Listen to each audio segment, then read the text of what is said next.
Hey, I'm not a lumberjack or a fur trader, and I don't live in an igloo or eat blubber or own a dog sled.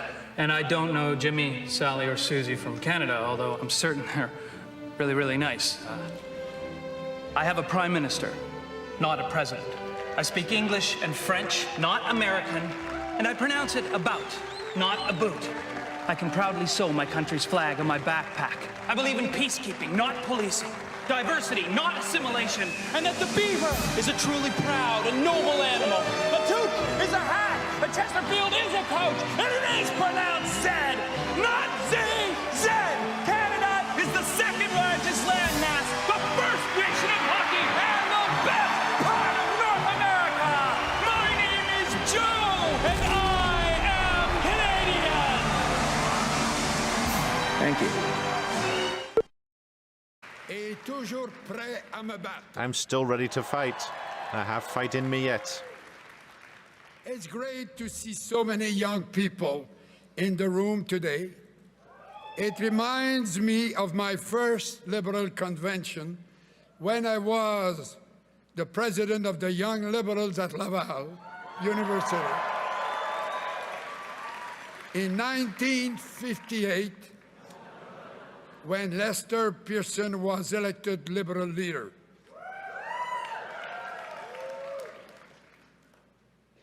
In 1958,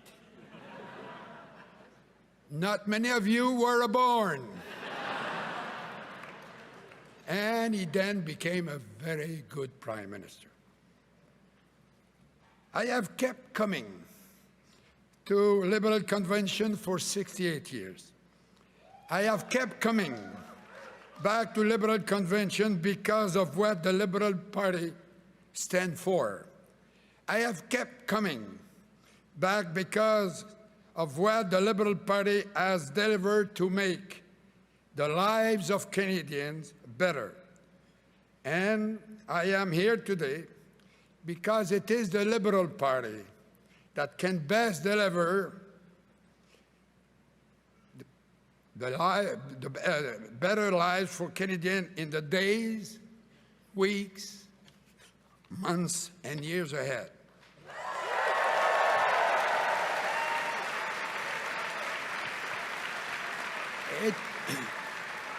It is the Liberal Party that has given Canadians the Canadian Pension Plan and Medicare, the Charter of Rights and Freedom, the two official languages that put the Indigenous rights into the Canadian Constitution, brought in tough gun control laws, affirmative action. We have always supported women's right to choose. We are the party who led the way to permit the second party in the country in the world to permit same-sex marriage. The party is the party of diversity, equality, tolerance, openness, and inclusiveness. We Liberals call it the very essence of Canada. And it is the Liberal Party that gave us the red maple leaf flag 60 years ago, which flew so proudly in homes across the country on the 14th of February to demonstrate our patriotism and love for Canada. I want to say a special thank you to former Prime Ministers Joe Clark, Harper, Martin, Campbell for coming together with me to rally Canadians across the land to show the Canadian flag with pride, with a lot of pride.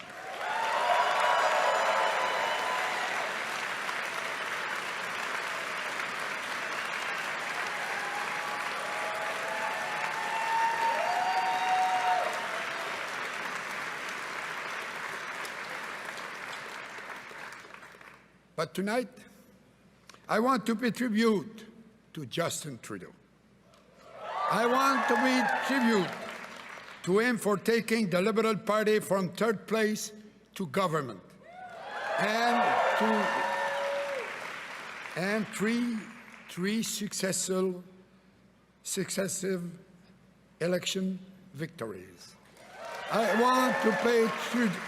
want to pay tribute to what he and his team have accomplished. Canadian Child Benefit, to reduce the poverty for the children in Canada. The $10 child care that opened the labor market to so many women. For the dental plan for low-income Canadians. For all the work they've done on the environment. Ladies and gentlemen, these are Liberal policies. And let's talk about the economic reality of the moment now. Because Canada has done well. This, I'm telling you, as I've said so many times, Canada is not broken.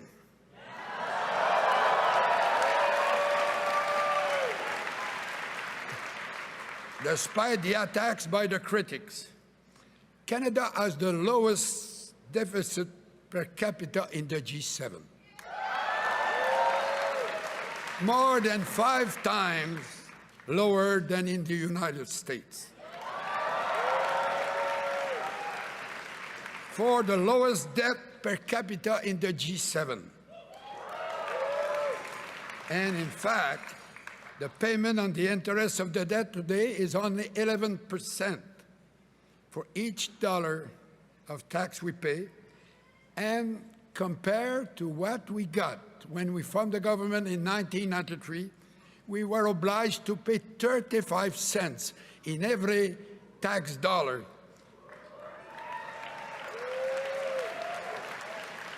That was a little problem the Tories left to me. And we balanced the books. We took that mess from the Tories and we balanced the books. And we had 10 years of surplus. And the Tories came back to power and we went back in debt. Now inflation is 1.9% in Canada. It's 3.2% and increasing south of the border. You know, I spend my life talking about job creations. Now the problem, we're looking for manpower. It's a difficult problem, but it's better than the reverse. You know, I want to pay tribute to the government, to Mr. Trudeau, and to all the provincial governments for the fact that they have been with the municipalities put together the best program on the pandemic that we face, better than any other country in the world.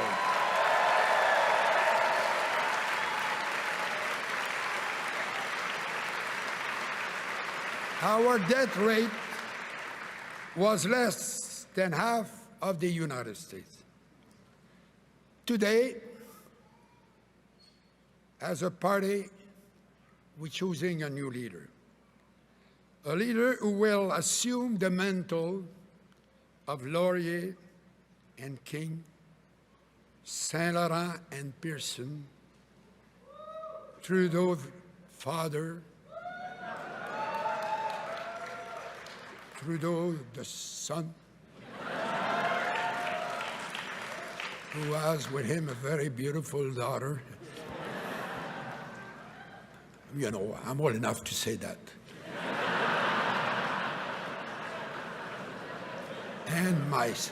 and myself. And that is very important. I want to take this moment to say how impressed I am by the quality of the candidates whose names are on the ballot tonight.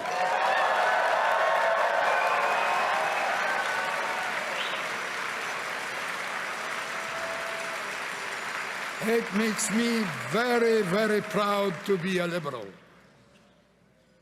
Et maintenant, parlons And now, de l'éléphant dans la let's pièce. talk about the elephant in the room. La longue et fructueuse amitié The canado-américaine. long and fruitful Construite au fil friendship with de the Americans, multiples décennies, built over se transforme decades, sous nos yeux which et à is une grande falling vitesse apart before à our quelque eyes chose d'autre and is qui becoming reste encore difficile à something nommer. which is difficult to name. Le respect mutuel, Mutual respect, la confiance, trust, l'esprit de coopération réciproque, reciprocal l'amitié, cooperation, qui ont friendship, longtemps caractérisé nos which have relations, long sont characterized en our train de faire relationship, face à la méfiance. are now giving way to weariness De plus en plus and ouverte, more open hostility from the Trump administration towards our country. du jamais vu qui confond de plus en plus This is something we've non never seulement seen, les Canadiens, but mais certainement this is la something that majorité des Canadians don't Américains understand, and I think the majority of Sans Americans même don't understand it either, parler du reste without de la planète. mentioning the rest of the planet. Pourquoi? Why? Disons que pendant Well, que chercheurs universitaires, Why? historiens, journalistes, Historians, et autres journalists, spécialistes and de la university politique internationale researchers and tentent experts de in trouver un international sens politics qui are trying to make n'en a sense pas. of something Au that doesn't Canada, make nous sense. nous serrons les Well, coudes in Canada, our elbows are up. pour affronter We're working together aussi unis to unite, qu'il est possible de l'être ce qui menace to deal with this notre threat, économie the threat to our et economy notre souveraineté. and our sovereignty. Autrement dit, notre existence. In même. other words, our very existence as a country. En début de la semaine, les menaces et hausses At de the beginning tarifs of the douaniers week, est devenue une réalité Tariffs became a qui reality, ne fera que des perdants and there will only si be seul losers l'argent est la mesure. if you measure it Mais pour in nous, financial Canadiens, terms alone. But for Il est Canadians, il est infiniment plus it's more than that. que l'argent dans cet enjeu. It's more than money that's at stake here. Nous aimons notre pays We love our et notre country indépendance. and our independence. Nous aimons ce que nous We sommes, love who we are car nous sommes uniques. because we're unique in the world. And I want to pay tribute to the Trudeau government and all the premiers for the way they have led Canada in the last few weeks in confronting the menace imposed on us.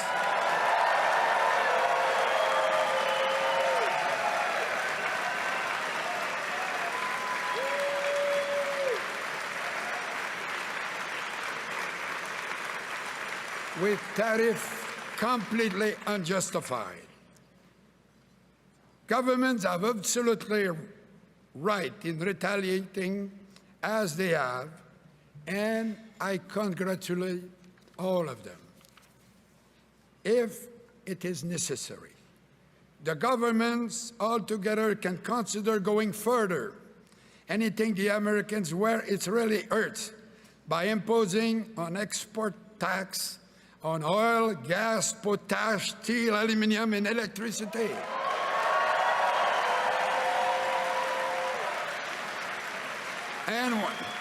And we'll use that money to build infrastructure that are needed in Canada. For example, to build a pipeline for natural gas from Alberta to Quebec.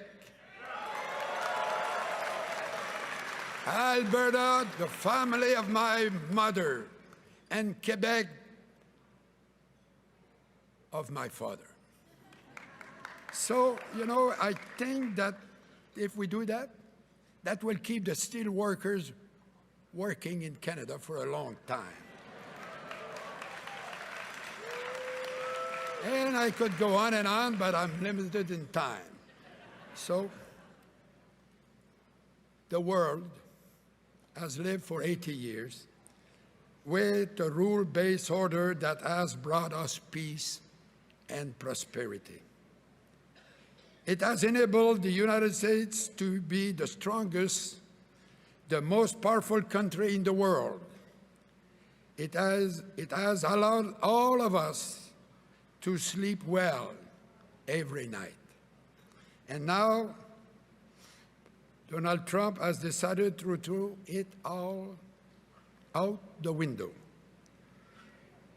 We are going to be living very difficult time, but I'm very confident that the next Prime Minister will work with the premiers, the leaders of all the political parties in the House of Commons, and allies around the world to stand together to meet the challenges that Mr. Trump is creating for the whole world.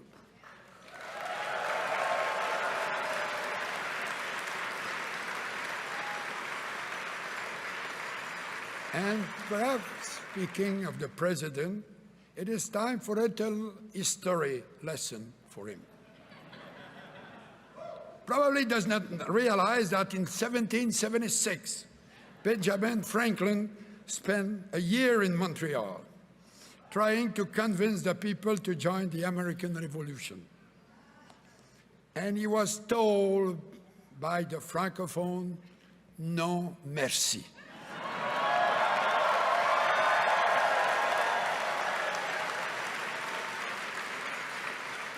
And they were right. Look what happened to the French language in Louisiana. The Loyalists left the USA to come back to Upper Canada and the Atlantic, and the Francophone and Lower Canada, together they built our independent country.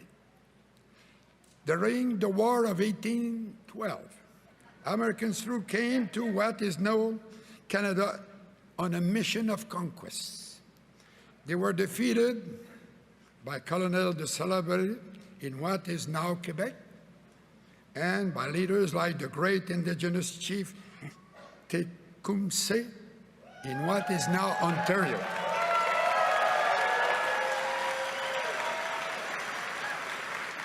And I don't know, apparently some burned the White House at that time.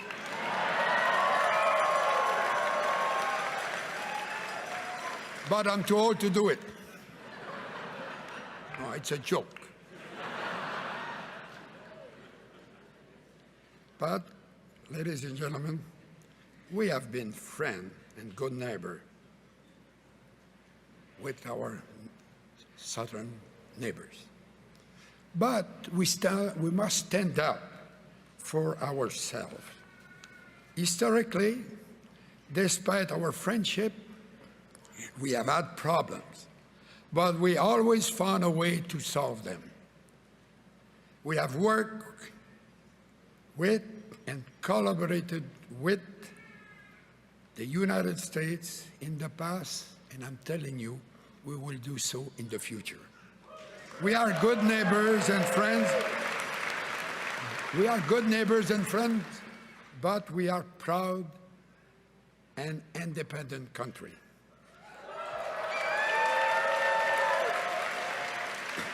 But sometimes one must stand up for Canada. We must always be vigilant. And I did so as minister and as prime minister. Way back in 1968, when the Americans sent a ship, the Manhattan, with no Canadian flag through our Northern Passage, they wanted to prove that the passage was international water. As Minister of Northern Affairs, I flew to Pond Inlet at the northern extremity of Baffinland to confront them. I was on the Louis Saint-Laurent icebreaker. I called the captain. I said I will be there in an hour. And it's better to have the Canadian flag at the mast. I took...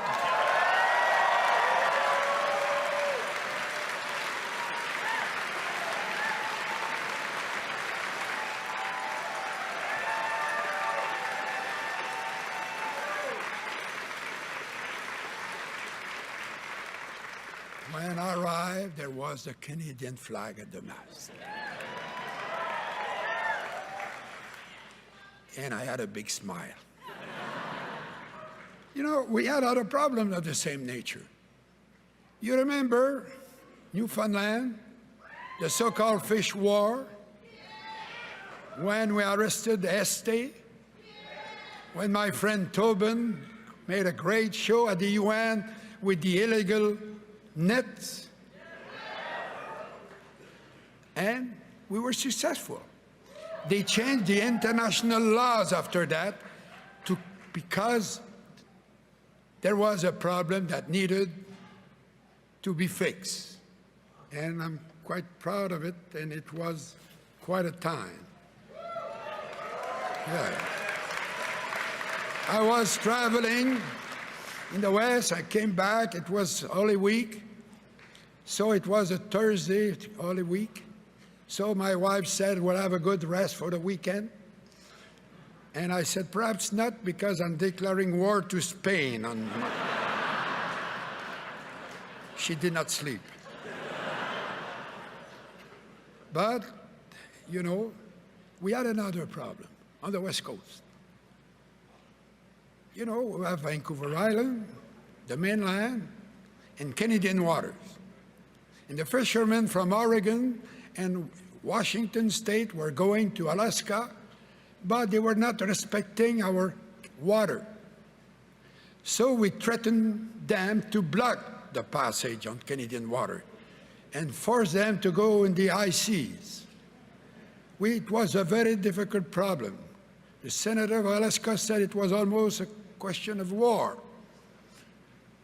So I discussed that, and I talked with my friend Bill Clinton, and he said, it's out of Canada, there's not much I can do. I said, if you cannot do something, I will do something. And they were forced to respect our laws. Some were taken to courts, and after that, the problem was solved because we stood for us strongly.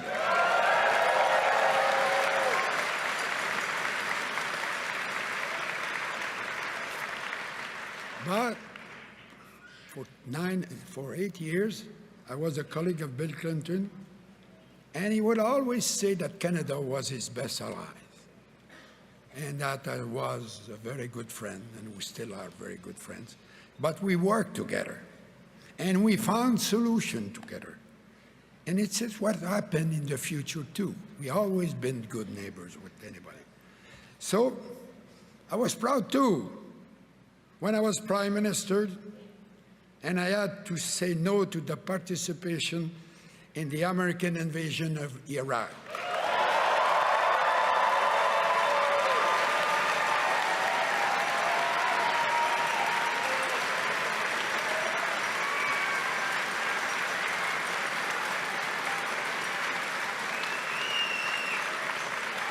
That decision told the United States and the world that Canada is a proud, independent country. Of course, the business community was very nervous. They were afraid of retaliation. So I told them, okay, give me the list of all the goods and all the services that the Americans are buying from us because they like us. I've not received the list yet.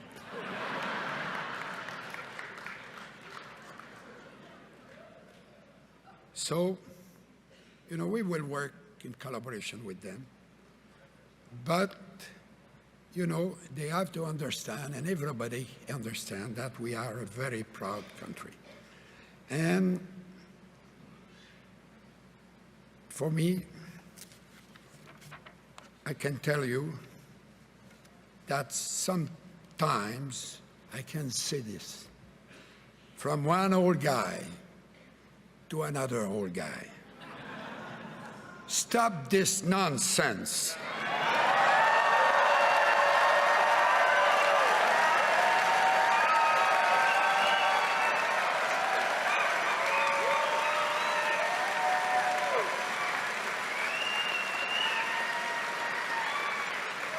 Canada will never join the United States. I can tell you that my parents were not millionaires from New York. They were workers from Shawinigan. But my mother taught us good manners. She would have been ashamed of me if I had treated anyone the way that the president treated my prime minister and the president in Ukraine in the last few weeks.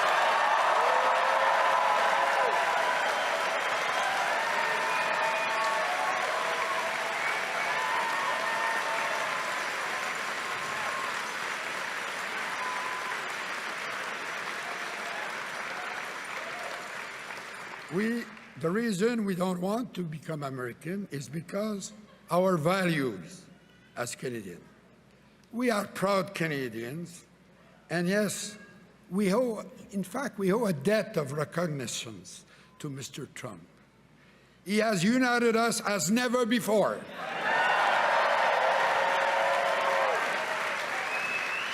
So I want to say thank you to him. And I think I will propose him for the Order of Canada. I'm just kidding. Mesdames et messieurs, quand j'étais Premier ministre et que j'allais partout dans le monde, I would travel across the world. Nations Unies, I went to the UN, au G7, to the à G7, l'OTAN, to NATO, au Commonwealth, to the à Commonwealth, la francophonie, to the Francophonie, et à toutes les autres rencontres and to all internationales sorts of sur international les 5 continents. meetings on the 5 continents. Quand je revenais au Canada, When I came back to je Canada, me disais que le each travail de time Premier I ministre would du Canada say est peut-être that le plus facile the job de la of being plupart Prime des Minister pays. is perhaps the easiest of Le Canada, any c'est country le in the pays world. qui fonctionne Canada le is mieux, je the crois. country that works the best, Partout I ailleurs. think. Much better than any other country in the world. And it's why there are millions and millions of human beings from all over the world who would like to come and become Canadian citizens. There was a survey not long ago. They were asking the people, where would you want to go if you had to start again your life? And Canada was number one. Why? Is because Canada is the land of freedom. Canada is the land of opportunity, the land of generosity, the land of tolerance, the land of stability, the land of rule of law.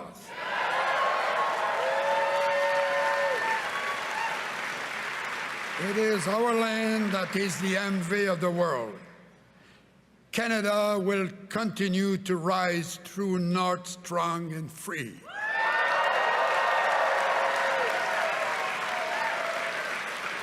Nobody will starve us into submission because Canada is and will remain the best country in the world. Vive le Canada!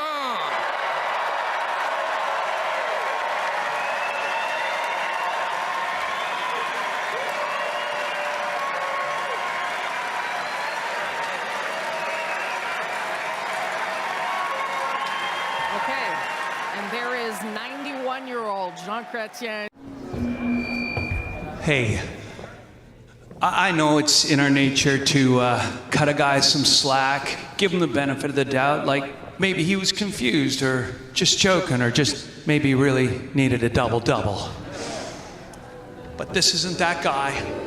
These aren't those people, and those are not the Rockies.